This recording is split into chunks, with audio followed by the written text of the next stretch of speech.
Les archives d'Afrique, à la Foka. Bonjour à tous et bienvenue dans ce magazine consacré à l'histoire contemporaine de l'Afrique à travers ses grands hommes.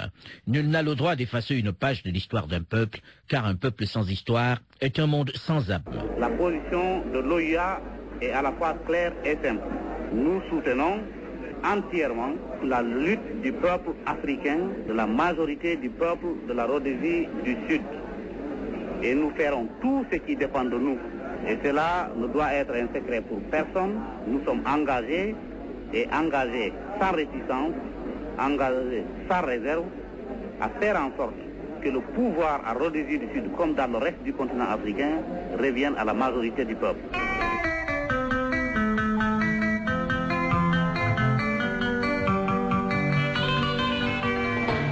Aujourd'hui de la série consacrée à Diallo Telli qui, après une remarquable carrière diplomatique où il a tour à tour permis à son pays, la Guinée, d'être reconnu par les Nations Unies, puis occuper la prestigieuse fonction de vice-président de l'Assemblée générale de l'ONU, avant de devenir le premier secrétaire général de l'Organisation de l'Unité africaine, décide contre toute attente, à la fin de son second mandat, de retourner dans son pays malgré les conseils de prudence de ses amis et de plusieurs chefs d'État qui lui recommandaient de trouver un poste à l'extérieur. Diallo Telli va pourtant retourner à Conakry malgré la haine que lui voue le président Sékou Touré. Le chef de l'État qui se méfie de ce personnage plus populaire, plus connu que lui, mais surtout plus aimé et apprécié sur le plan international, souhaite l'avoir près de lui afin de mieux le contrôler.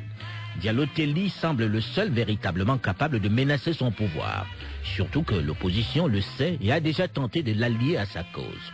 Nommé ministre de la Justice, Diallo Telli, à qui l'on refuse la permission de quitter le pays pour aller se soigner depuis quelque temps, sent de plus en plus peser sur lui en cette année 1976 une menace. Une menace qui va se préciser jusqu'à cette soirée du 18 juillet 1976 où il est invité à dîner avec le président Sékou Touré.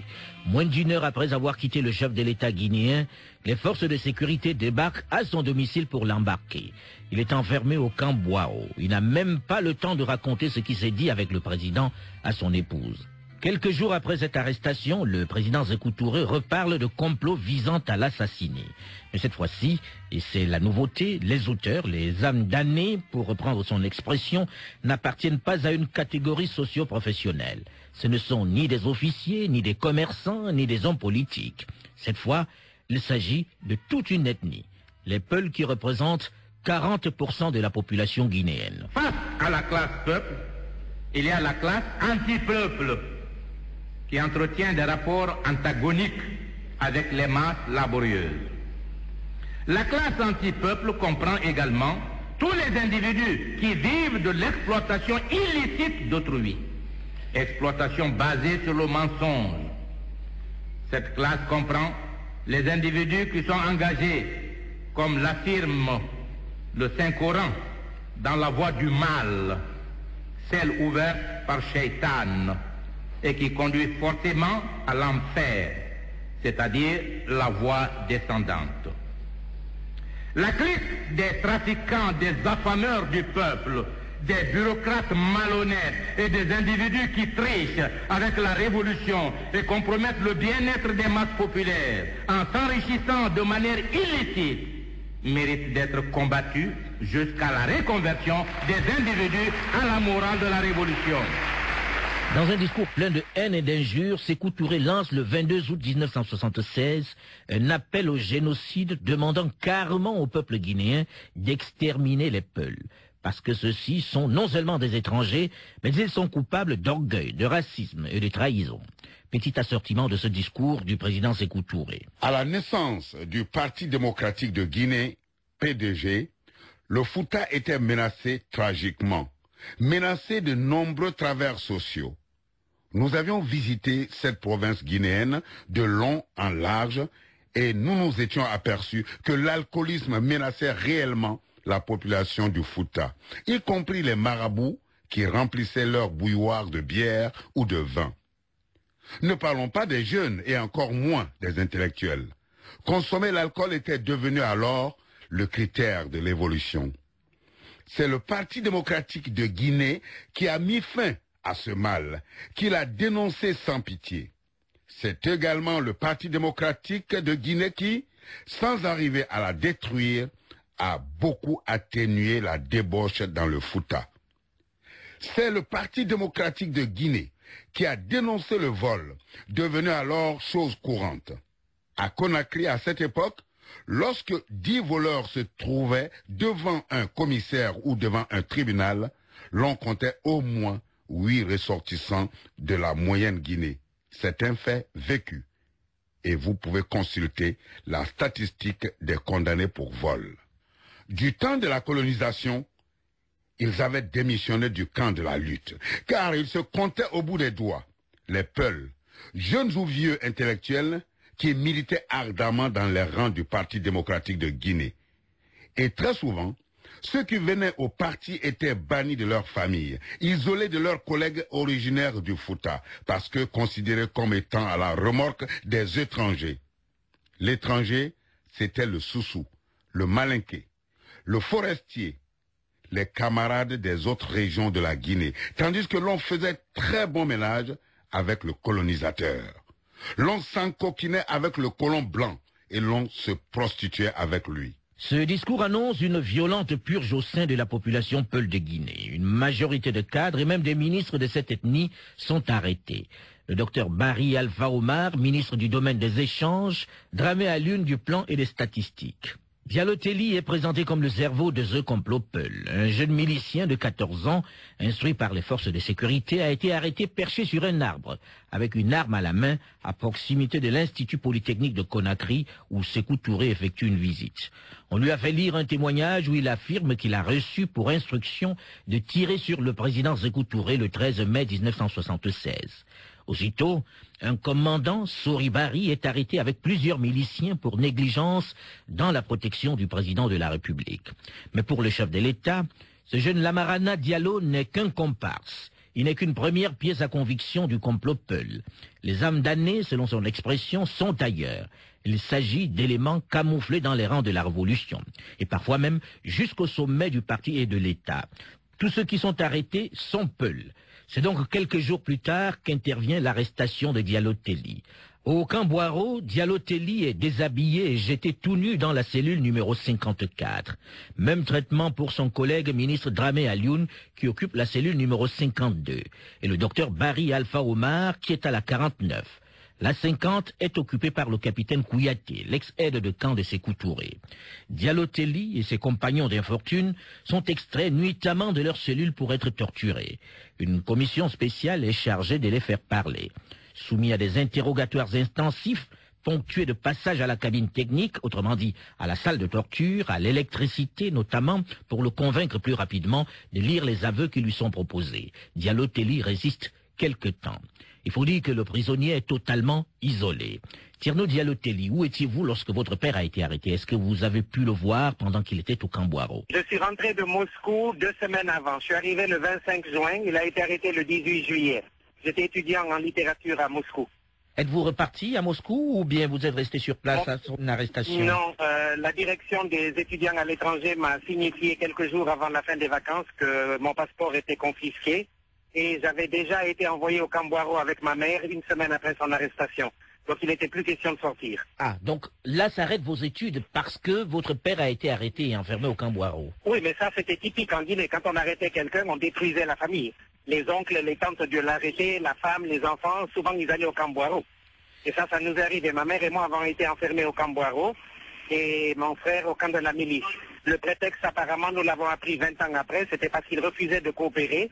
Et qu'on lui a dit, puisque tu ne veux pas répondre à nos questions et tu refuses d'enregistrer une bande magnétique, on arrête Kadiatou et les enfants et tu vas voir si tu ne vas pas coopérer. Et il a immédiatement coopéré parce qu'au bout de 8 heures, on nous a libérés, on est rentré à la maison. En effet, sous la pression et la torture physique et morale, Diallo Telli craque le 31 juillet 1976 et accepte de rédiger puis d'enregistrer ses aveux.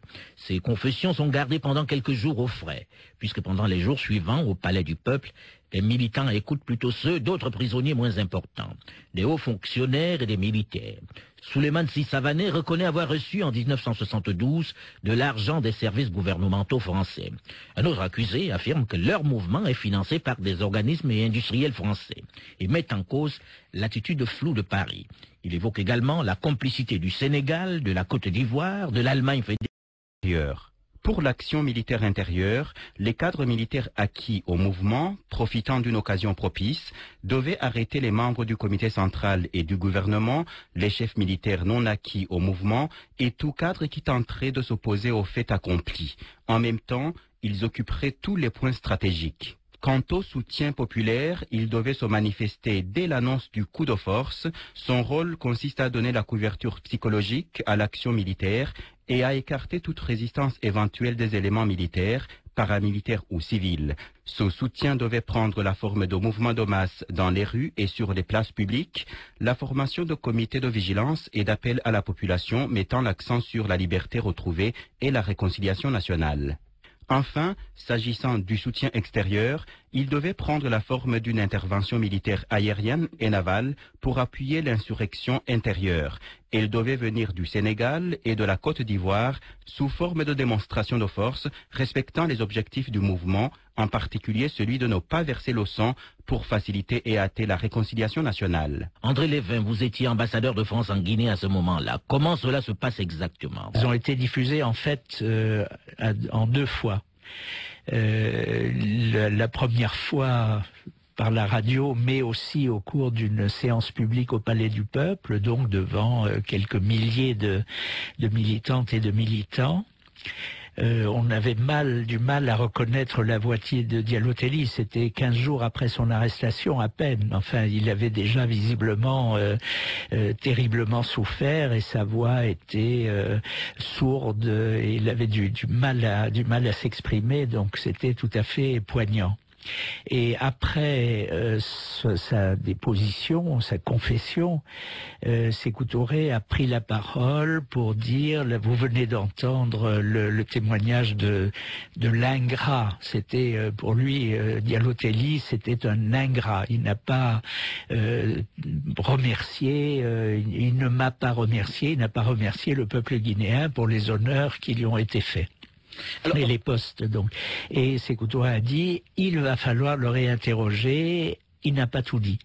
Et il y a eu donc une deuxième version complétée des confessions de Diallo-Telli, où il a notamment dit c'est Kissinger qui m'a recruté pour la CIA, etc. Dans ses aveux, il met en cause de nombreuses nations, ceux que Sékou Touré a toujours considérés comme des puissances impérialistes, celles qui, selon lui, ont toujours voulu déstabiliser la Guinée, faire échouer la révolution. Les États-Unis, la Grande-Bretagne, l'Afrique du Sud, la Suisse et bien d'autres nations africaines.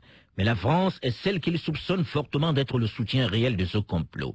Il va même jusqu'à citer la participation de Radio France Internationale qui, selon lui, vient de diffuser sur ses ondes un long communiqué particulièrement virulent du regroupement des Guinéens de l'extérieur.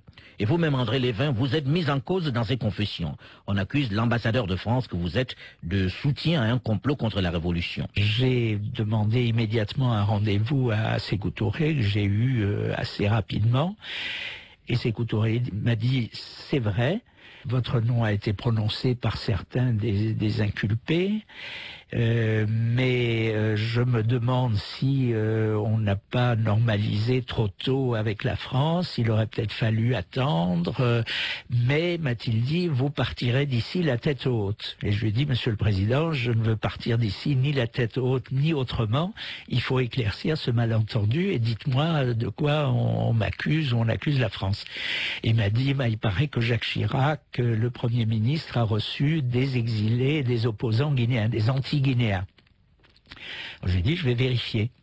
Et j'ai envoyé un télégramme à mon ami Jérôme Monod, qui était conseiller technique ou directeur de cabinet de Jacques Chirac à Matignon, et qui m'a répondu quelques jours après en disant « Cette affirmation est totalement fallacieuse. À la date prétendue de ces rencontres, Jacques Chirac était en tournée aux Antilles, et c'est pas possible. » Donc je suis allé dire ça à Sékou Touré, et je dirais par une de ces coïncidences dont les diplomates savent profiter parfois de manière un petit peu fallacieuse, Jacques Chirac a démissionné fin août 76.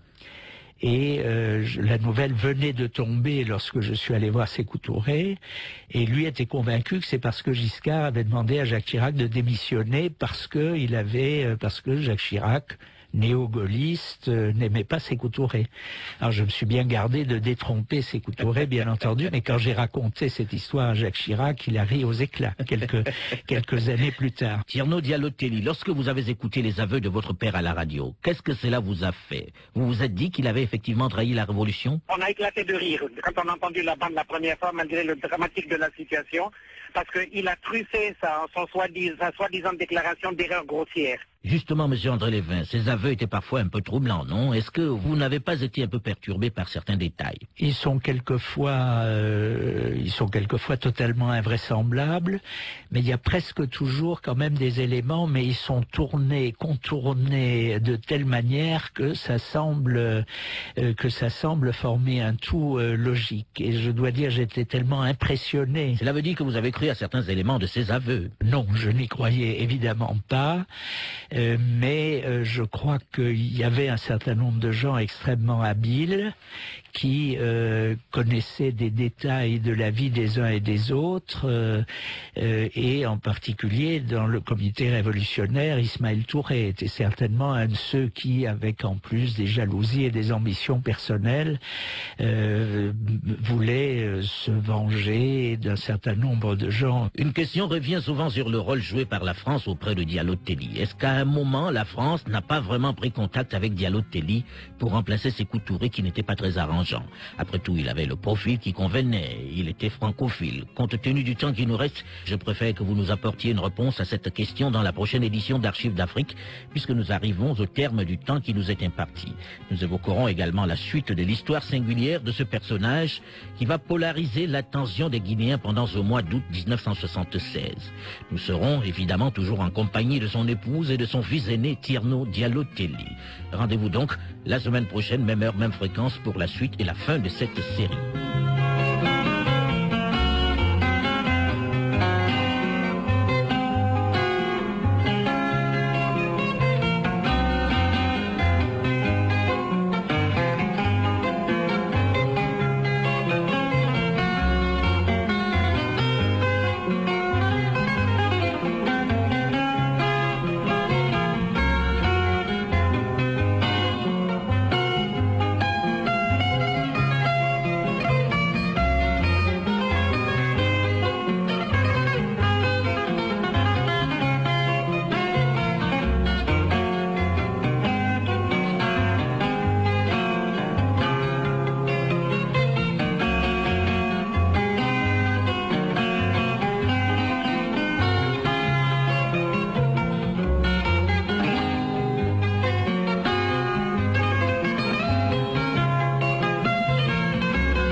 Souhaitez réécouter Archives d'Afrique?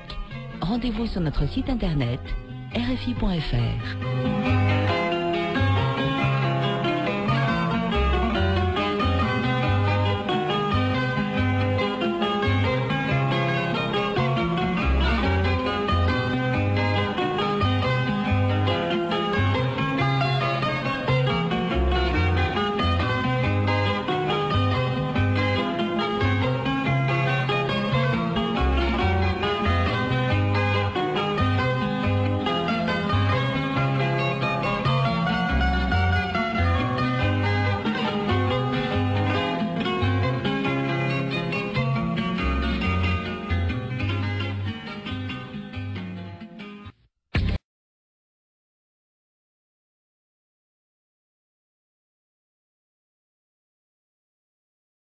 Du monde.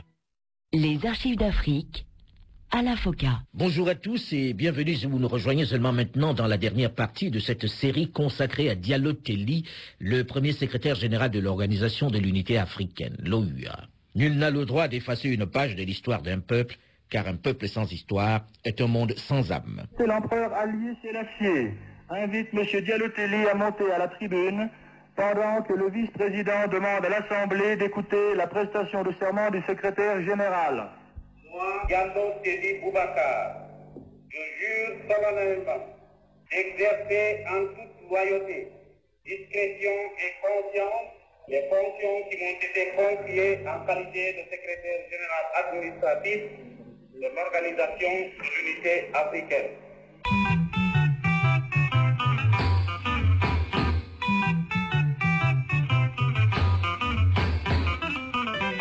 Après avoir permis à la Guinée, son pays, d'accéder dès 1959 à l'ONU, après avoir, en tant que secrétaire général de l'OUA, symbolisé pendant près d'une décennie la diplomatie africaine, Diallo Telli, qui a choisi à la fin de son second mandat de rentrer dans son pays, malgré les mises en garde de ses proches et de quelques chefs d'État, voit se refermer sur lui l'étau dont lui parlaient toutes ces personnes. Il a été arrêté et enfermé sans même avoir été démis de ses fonctions de ministre de la Justice dans la sinistre prison du Camboiro. Et après quelques jours de torture, dont un passage à la cabine technique, il a craqué et lu les aveux que lui ont proposés les membres du comité révolutionnaire chargé de l'interroger.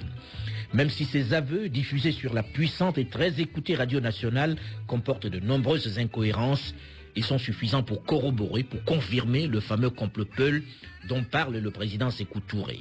La guerre est désormais déclarée à toute une ethnie, les Peuls. Et les mots pour le faire savoir sont sans ambiguïté. Ils ne voulaient pas de l'indépendance, ces Peuls. C'est la déclaration de guerre. Ils veulent d'une guerre raciale. Eh bien, nous sommes prêts. Quant à nous, nous sommes d'accord et nous les anéantirons immédiatement. Pour ceux qui sont à l'extérieur, nous n'avions pas voulu jusqu'ici les liquider. Mais nous allons le faire désormais pour que notre peuple vive en paix. Nous ajoutons que vendredi prochain, 27 août, dans les mosquées de chaque PRL, la Fatiha sera récitée collectivement pour maudire les racistes et les conduire à l'échec retentissant, pour maudire ceux qui les soutiennent en Côte d'Ivoire, au Sénégal et dans le monde, afin qu'ils aient toujours honte. Il faut que partout où celui-ci remue la tête ou la queue, partout où il présente le nez ou les oreilles, l'arme de la révolution soit là, prête à lui couper la tête, les bras, les jambes, la queue, en un mot, à le démantibuler complètement. Désormais donc, le Peul, notamment le cadre, est traqué, persécuté et exécuté par le régime de Sékou Touré. Les scènes de pendaison sur les ponts de Conakry et des autres villes du pays se multiplient. Le martyre de Diallo Telli, que l'on présente comme le cerveau de cette tentative de putsch, ne fait que commencer. Il est confiné à l'isolement. Madame Kadidiatou Diallo Telli, vous, sa femme et sa famille, aviez-vous au moins un contact avec lui? Aviez-vous de ses nouvelles? On ne l'a jamais revu, on n'a jamais pu lui parler, on n'a jamais eu de lettres. Thierno Diallo Telli, vous étiez plus jeune et vous rencontriez certainement plus de personnes dans la rue. Vous aussi, vous n'avez jamais eu d'informations, de messages envoyés par votre père? Nous n'avons jamais eu le moindre contact avec quelqu'un qui nous a dit qu'il a vu papa. Je ne l'ai jamais senti vivant. De la minute où il est parti, j'étais le seul enfant témoin au moment de son arrestation. Je ne croyais pas qu'il pouvait survivre. Je connaissais la brutalité de ces gens-là. J'avais eu un tout petit aperçu pendant quelques heures du Camboiro. J'en avais aucun doute qu'il n'avait pas survécu. Certains militaires venaient au portail et prétendaient que les lunettes du secrétaire général cassées, remettez-nous une paire de lunettes. Dans le doute, comme nous n'avions aucun mot de lui, nous avons toujours remis des slips, des chemises aux gens. Et c'est en 84 que tout le secret du trafic autour des prisonniers politiques s'est fait. Quand on a ouvert le Camboiro, il y a des veuves qui ont dit « Mais non, la semaine dernière, on m'a demandé d'envoyer des chemises », alors que le mari était en fait mort depuis plusieurs dizaines d'années dans certains cas. Jusque dans sa prison, Sékou Touré continue de faire pression sur Diallo Telli. Il lui écrit souvent. Petit extrait d'une de ses lettres. Nous n'avons pas peur de toi. Nous n'avons peur que de notre peuple et de Dieu.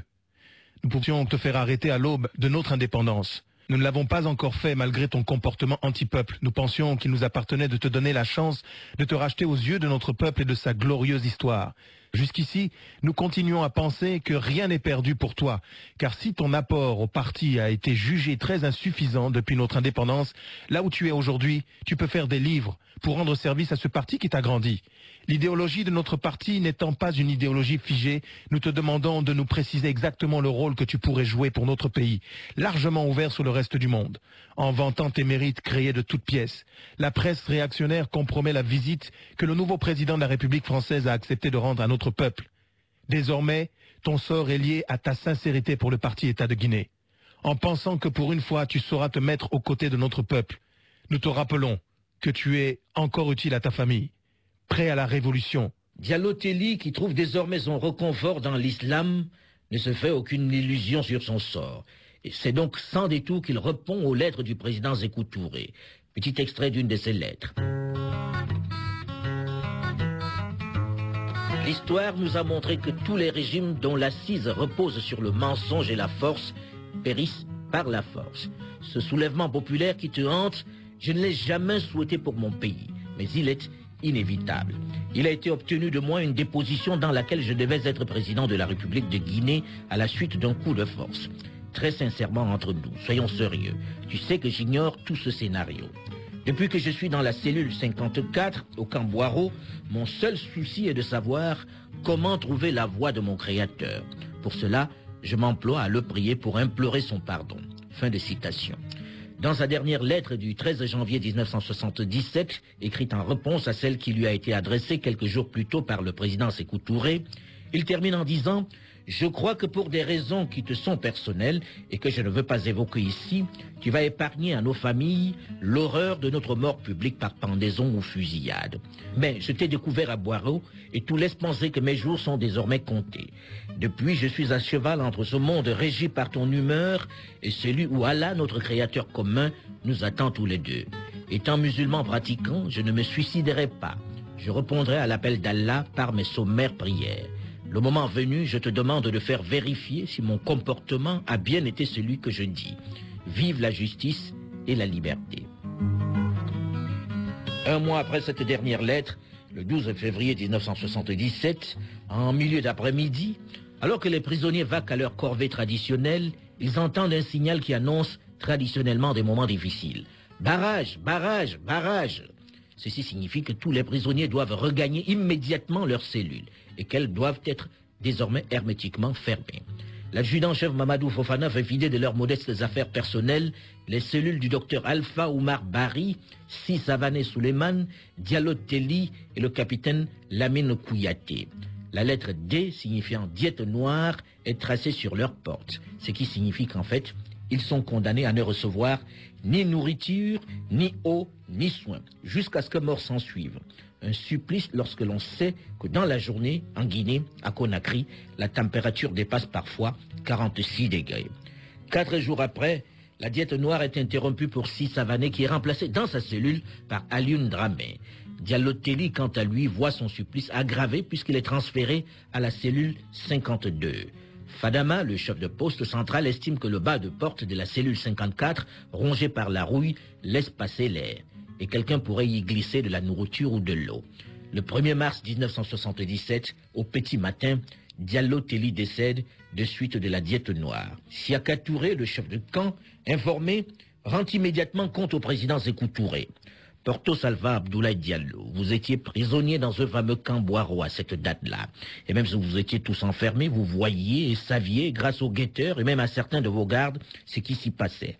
Alors, après que l'on ait constaté son décès, qu'est-ce qui se passe ensuite? On l'a mis dans une couverture et sale et une ambulance, une espèce de jeep est venue pour aller le déposer dans un des, comment dirais-je... Les charniers. Des charniers, exactement, vous me passez le mot. Un des nombreux charniers situés dans la banlieue de Conakry. Diallo Telli y est enterré discrètement, sans cérémonie religieuse. Quelques jours après, Sékou Touré va venir personnellement, nuitamment, vérifier que le corps qui est enterré est bien le sien. Tierno Diallo Telli, vous avez pu vérifier cette information? Le dernier maire qui était en poste dans le quartier de Nongo à l'époque.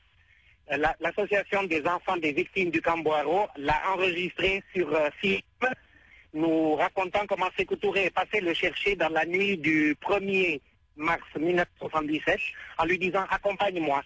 Ils sont arrivés quelque part dans Nongo. Et la nuit, donc, ce vieux monsieur ne se rappelle pas où exactement. Dans Nongo. C'est un quartier périphérique. Et là, il y avait des militaires à la lumière de torches et de lampes tempêtes qui avaient creusé un trou. Les deux, Sékou Touré et le maire, se sont pieds sur le trou. Et le maire a été terrorisé. Il a vu le corps d'un homme qui était dans une chemisette et une culotte bleue, qui est bleu marine, c'est la tenue connue des prisonniers politiques. Et il lui dit, tu vois l'homme au fond du trou là? Le maire dit oui. Il dit, ça c'est le premier secrétaire général de l'OUA. Nous avons aujourd'hui un témoin vivant qui l'a déjà dit à la presse et qui nous l'a répété à nous-mêmes. pour besoin d'archives, nous l'avons enregistré sur film. Plusieurs mois après, la famille de Diallo Telli n'est toujours pas au courant de sa mort. Aucune information ne filtre de cette prison pourtant située en plein cœur de Conakry. Même les rares prisonniers qui sont libérés restent muets sur ce qui s'y passe. Comment expliquez-vous cela, Porthos, vous qui avez finalement été libéré? On nous prévient à la libération. Si vous révélez quoi que ce soit de ce qui se passe dans le camp, je l'ai d'ailleurs mis dans la vérité du ministre, on vous reprendra et cette fois-ci, ce sera sans pardon. Madame Kadidiatou Diallo Telli, vous espériez toujours qu'il était en prison pendant tout ce temps, jusqu'en 1979? Je n'avais pas beaucoup d'espoir, mais vous savez, dans ces conditions-là, on se dit toujours, peut-être, on ne sait jamais. Mais nous n'avons pas été informés pratiquement jusqu'à la sortie de Diop Alassane. On n'a pas su qu'il était mort. Finalement, quand Diop Alassane est sorti de prison, un de mes enfants, l'aîné, a fui la Guinée et est arrivé à Dakar. Tierno a rencontré Diop Alassane qui lui a confirmé que son père était mort. C'est vous donc, Tierno Diallo Telli, qui informez votre mère de la mort de votre père? Dès que j'ai fui la Guinée en 1979, je suis arrivé à Dakar. L'ancien ministre Diop Alassane, qui avait été le premier ministre de l'information de la Guinée, avait été libéré à la demande du président Senghor et réexpédié dans son pays d'origine. Il m'a fait rechercher, amener chez lui et m'a informé que mon père était mort de faim et de soif le 1er mars 1977 au Maroc. Il était un des témoins oculaires, en même temps que le ministre Porthos, le ministre Gomez, ils étaient tous là témoins. Malgré cette information, cette fuite que vont amplifier les médias internationaux, Sékou Touré continue de nier la mort de Diallo Telli. Il s'insurge contre la presse qui en fait mention.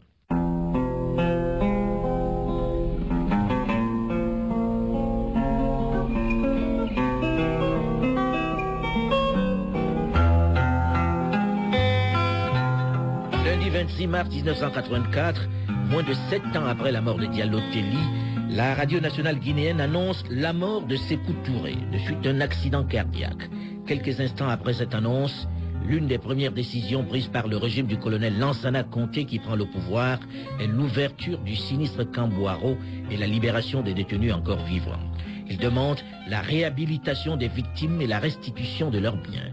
Le monde entier découvre alors l'horreur du régime de celui qui avait symbolisé pendant un moment le panafricanisme et la résistance aux colons. Madame Kadidiatou Diallo Telli, après cela, avez-vous enfin eu des informations sur l'endroit exact où votre mari a été enterré?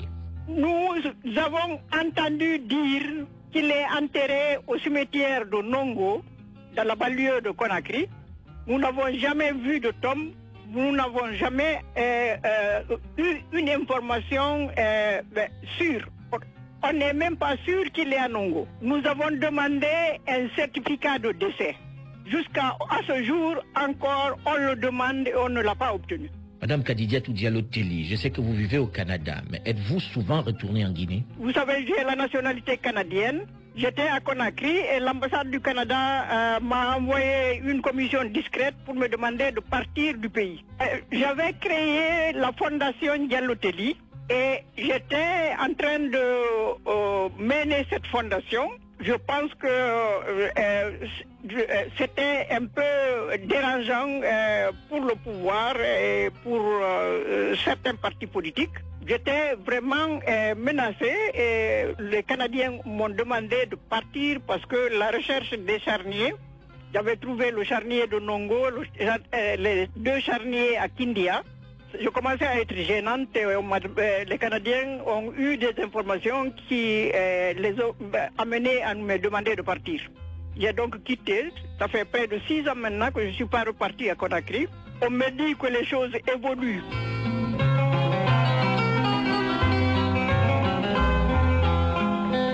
Ils sont ainsi plusieurs centaines en Guinée à ne pas savoir où ont été enterrés leurs proches. Aujourd'hui, ils ont créé une association des enfants des disparus du camp Boiro qui milite non seulement pour la réhabilitation de leurs parents, mais également pour que la lumière soit faite sur cette période et que les charniers soient tous montrés. Le ministère de la Réconciliation et de la Solidarité a même été récemment créé sur place par le régime Conté. Tierno Diallo Telli fait partie de l'association des enfants des victimes et des disparus du camp Boiro, qui a d'ailleurs été reçue par Madame Henriette Conté, la première dame. Nous étions arrivés à la conclusion qu'il fallait panser les plaies, mais dans la mesure où on respectait nos parents disparus. qu'on cessait de les accuser de traîtrise, alors qu'aucun d'entre eux n'a été traître, aucun n'a été jugé. Ils ont été assassinés par un président et une Assemblée nationale assassine, sans aucun procès, sans aucun secours judiciaire. Et ça, c'est de l'assassinat, c'est pas des jugements. Donc, nos appels aux radios libres de plusieurs enfants de disparus ont attiré l'attention de la première dame, Mme Henriette Conté, qui nous a demandé bien gentiment de venir lui rendre visite à sa résidence. Elle a reçu les familles des victimes, les enfants, les survivants, et les veuves, et elle nous a dit qu'il n'y aurait pas de mamaya, j'appelle ça ici, c'est-à-dire de danse éhontée dans les rues de Conakry pour le 2 octobre, et qu'on n'aurait pas séché les larmes de nos mamans éplorées, les veuves du Camboiro. Ce qui nous a vraiment réconfortés. Donc je n'ai pas été étonné vraiment, probablement sur son insistance. Donc nous avons obtenu enfin la création de ce ministère de la réconciliation et de la solidarité. Et je crois que c'est enfin le bon bout. Maintenant, oseront-ils aller jusqu'au bout parce qu'ils ont tellement embrassé et étreint Sékou Touré qu'il est difficile aujourd'hui pour ces gens-là de lui cracher dessus. Sékou Touré est un assassin comme Adolf Hitler, comme Staline, comme beaucoup d'autres.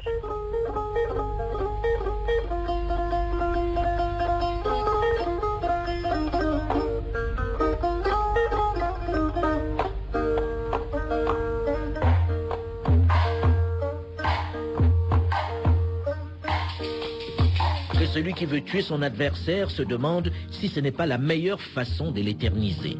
C'est sur cette réflexion de Friedrich Nietzsche que j'ai découvert dans la précieuse biographie de Diallo Telli que vous avez écrit, M. André Levin, et que je conseille fortement à nos auditeurs, que se termine notre série consacrée à ce personnage dont l'histoire passionne encore de nombreux Africains. À lire également le livre de Alpha Abdoulaye Diallo, plus connu sous le pseudo de Portos. Le titre, 10 ans dans les geôles de Sékou Touré ou la vérité du ministre, publié chez l'Harmattan. Merci, messieurs et dames, pour votre éclairage. Merci également à Stanislas Ndaïchimier et Soros Solo de RFI pour leur précieux concours dans la réalisation de cette série. Delphine Michaud, Lucie Bouclou et Alain Foucault, nous vous donnons rendez-vous la semaine prochaine, même heure, même fréquence, pour aller à la découverte d'un autre personnage marquant de l'histoire contemporaine de l'Afrique. Mozo padi boira fruke basta kinin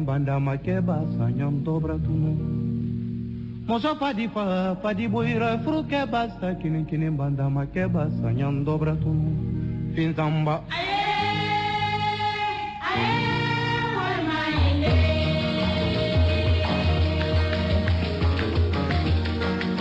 mori manyinde komore manyinde de komore manyinde more kene jokala manyinde finzambura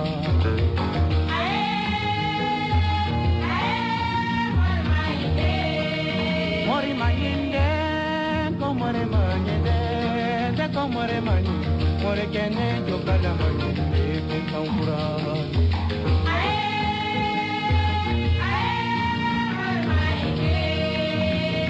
Moto padi buira fruke basa kini banda make basa nyom dobra tunu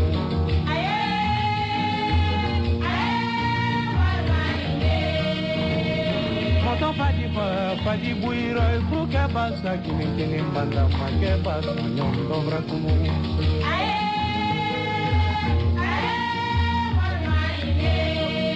Mori majinde komore manyinde de komore manyinde more kene jokala manyinde finzambura. Vous souhaitez réécouter Archives d'Afrique? Rendez-vous sur notre site internet rfi.fr.